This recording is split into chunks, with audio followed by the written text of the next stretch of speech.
engaged in an unprecedented taxing and spending spree on a one-party basis would also have to raise the debt ceiling on a one-party basis. We didn't spring this on anybody. It's been perfectly out there for 2 months.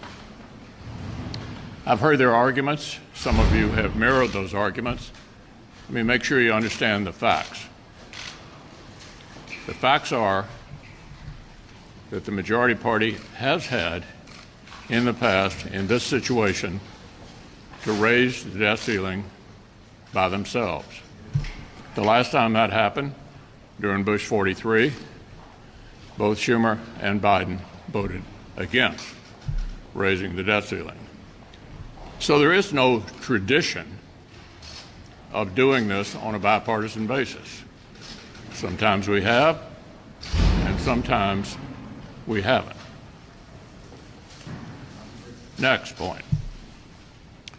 This debt ceiling is not about the past, it's about the future. The debt ceiling that was raised before on a bipartisan basis, according to CBO, covers the debt through August. So the debt ceiling they're going to have to raise on their own is about the future and not the past. And just to further emphasize what the leader said, the Democrats have unified government here in Washington, D.C. They have the House, they have the Senate, and they have the White House.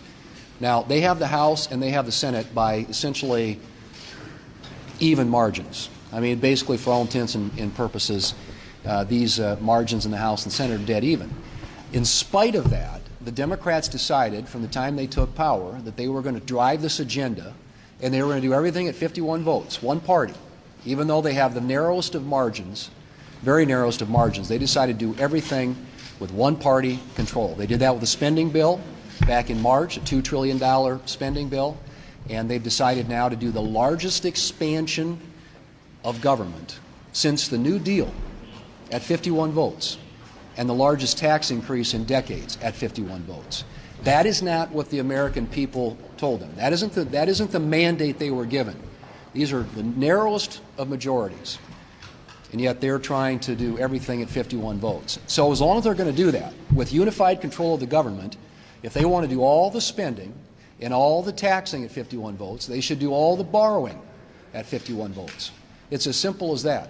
And there's no question about where Republicans are on this. As the leader pointed out, we've been saying, he was saying back in July, we sent a letter with 46 Republican senators on that letter saying we are not going to help you create the biggest expansion of government since the New Deal, $5 trillion in new spending. We are not going to help you pay for that by helping you raise the debt limit. It's been very clear from the outset, no questions. And they also have the path to do this, and they've known this. They knew it before they passed the budget resolution, the first budget resolution last summer, that that's where they should have put it. They should have put the debt limit on their bill, on their massive spending bill, on their massive taxing bill, and where all the borrowing can pay for all that new spending. It's as simple as that. They've got the time to do it. The Fed chairman has come out now, the Treasury Secretary has come out and said October 18th is the date. They've got plenty of time to do it. We've indicated to them we are willing to support a clean CR that not only takes care of funding the government but also addresses the issues of Afghan resettlement and the disaster in the Gulf and Iron Dome.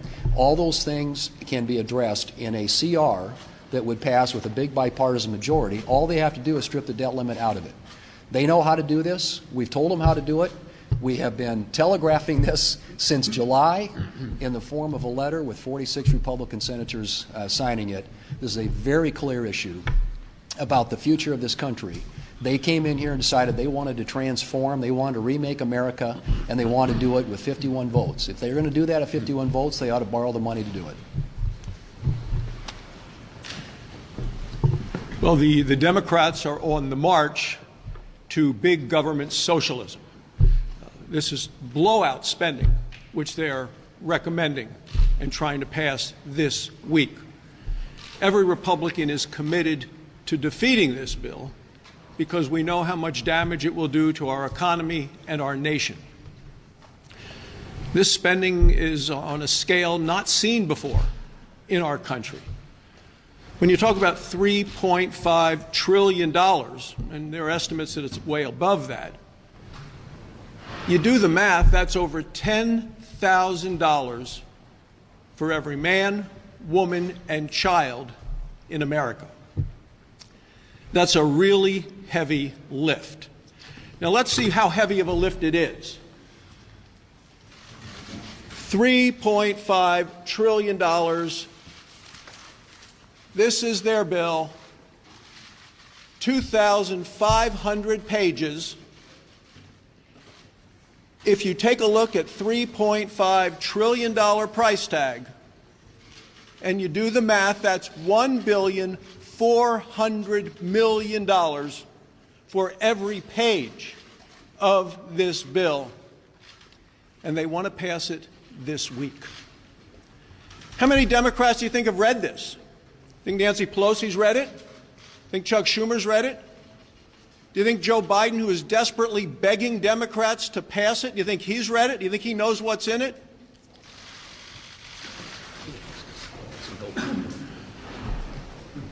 And now President Biden has stooped so low in his desperation that he said that the cost of this bill would be nothing.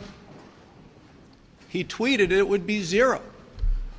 Mr. President, the American people are a lot smarter than you may believe, because the American people are smart enough to not believe you when you say the cost of this bill will be zero.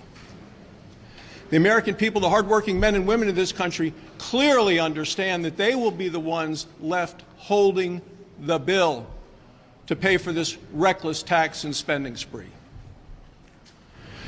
The American people are already paying a cost and feeling the bite of inflation.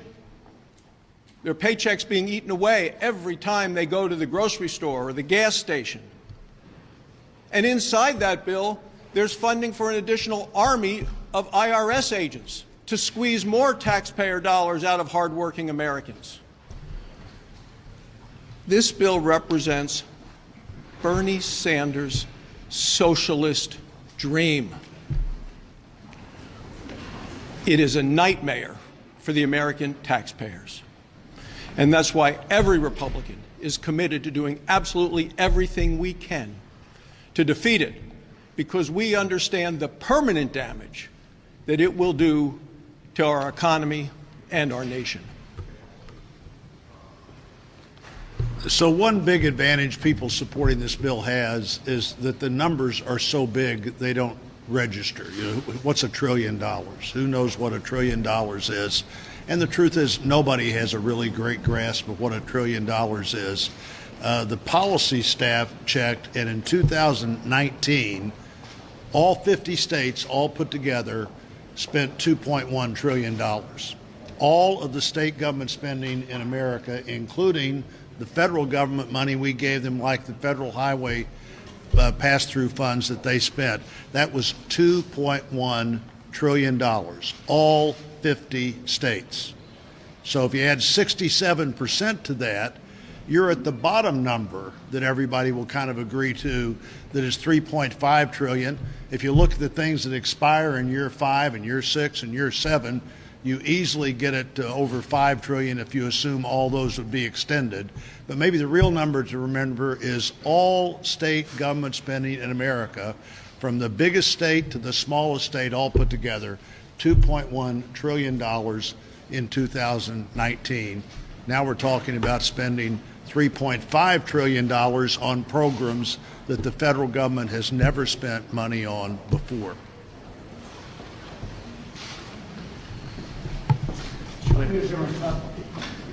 Chuck Schumer just told the group here that reconciliation is a non-starter for raising the debt limit.